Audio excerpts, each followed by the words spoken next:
Dasar, asas, dan prinsip-prinsip kurikulum pendidikan Islam.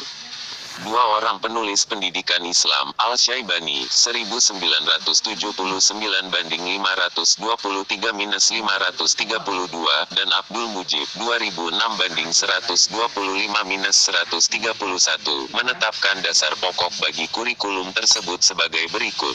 1. Dasar religi. Pendidikan Islam adalah pendidikan yang berdasarkan agama, sehingga dasar religi menjadi dasar utama. Dasar ini ditetapkan berdasarkan nilai-nilai ilahi. 2. Dasar falsafah.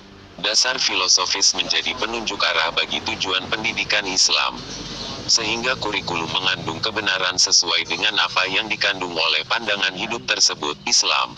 3. Dasar psikologis. Dasar psikologis kurikulum menurut pendidikan Islam memandang kondisi peserta didik berada pada dua posisi, yaitu sebagai anak yang hendak dibina dan sebagai pelajar yang hendak mengikuti proses pembelajaran. 4. Dasar sosiologis. Dasar ini berimplikasi pada kurikulum pendidikan supaya kurikulum yang dibentuk hendaknya dapat membantu pengembangan masyarakat, terutama karena pendidikan berfungsi sebagai sarana transfer of culture, pelestarian kebudayaan, proses sosialisasi individu dan rekonstruksi sosial. 5. Dasar organisatoris.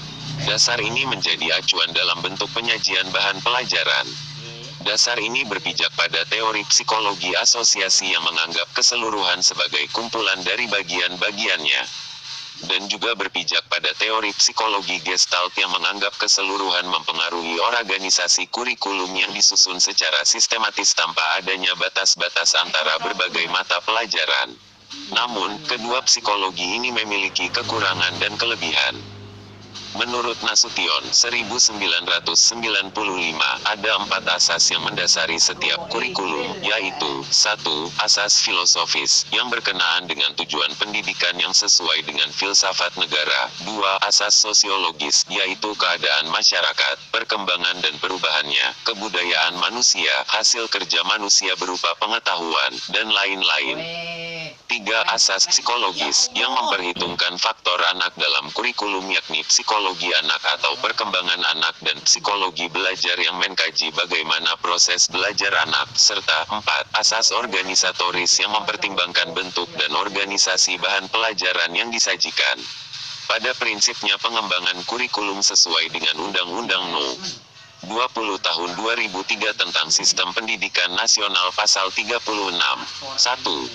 Pengembangan kurikulum dilakukan dengan mengacu standar nasional pendidikan untuk mewujudkan tujuan pendidikan nasional. 2. Kurikulum pada semua jenjang dan jenis pendidikan dikembangkan dengan prinsip diversifikasi sesuai dengan satuan pendidikan potensi daerah dan peserta didik. 3. Kurikulum disusun sesuai dengan jenjang pendidikan dalam kerangka negara kesatuan Republik Indonesia dengan memperhatikan peningkatan iman dan takwa, akhlak, potensi kecerdasan, keragaman potensi daerah dan lingkungan, tuntunan pembangunan, tuntunan dunia kerja, perkembangan ilmu pengetahuan, dinamika perkembangan global dan persatuan nasional serta nilai-nilai kebangsaan. 4. Berpusat pada potensi, perkembangan, kebutuhan dan kepentingan peserta didik dan lingkungannya. 5. Beragam dan terpadu. Tanggap terhadap perkembangan ilmu pengetahuan, teknologi dan seni. 6. Relevan dengan kebutuhan hidup. 7. Menyeluruh dan berkesinambungan. 8. Belajar sepanjang hayat. 9.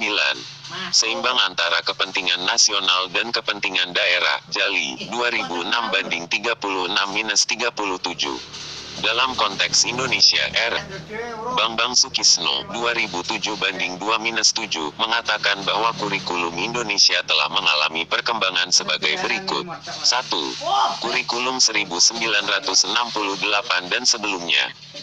Kurikulum 1968 merupakan pembaharuan dari kurikulum 1964, yaitu dilakukannya perubahan struktur kurikulum pendidikan dari Pancawardhana menjadi pembinaan jiwa Pancasila, pengetahuan dasar, dan kecakapan khusus. Kurikulum 1968 merupakan perwujudan dari perubahan orientasi pada pelaksanaan UUD 1945 secara murni dan konsekuen. Dari segi tujuan pendidikan, Kurikulum 1968 bertujuan bahwa pendidikan ditekankan pada upaya untuk membentuk manusia Pancasila sejati, kuat, dan sehat jasmani, mempertinggi kecerdasan dan keterampilan jasmani, moral, budi pekerti, dan keyakinan beragama. Misi pendidikan diarahkan pada kegiatan mempertinggi kecerdasan dan keterampilan, serta mengembangkan fisik yang sehat dan kuat. 2. Kurikulum 1975. Kurikulum 1975 sebagai pengganti kurikulum 1968 menggunakan pendekatan-pendekatan di antaranya sebagai berikut. A. Berorientasi pada tujuan. B. Menganut pendekatan integratif dalam arti bahwa setiap pelajaran memiliki arti dan peranan yang menunjang kepada tercapainya tujuan-tujuan yang lebih integratif. C.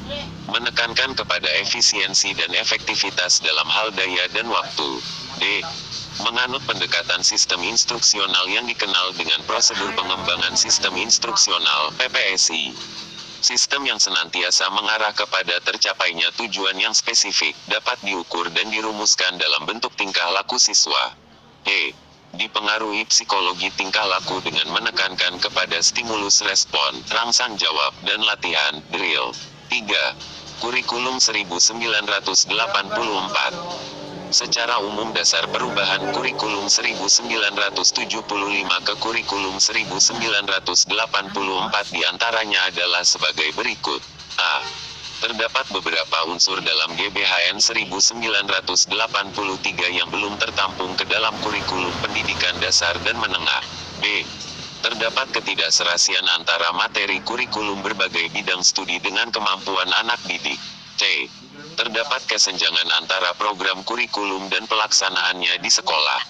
Kurikulum berbasis kompetensi, versi tahun 2002 dan 2004. Suatu program pendidikan berbasis kompetensi harus mengandung 3 unsur pokok, yaitu A. Pemilihan kompetensi yang sesuai. B. Spesifikasi indikator-indikator evaluasi untuk menentukan keberhasilan pencapaian kompetensi. C.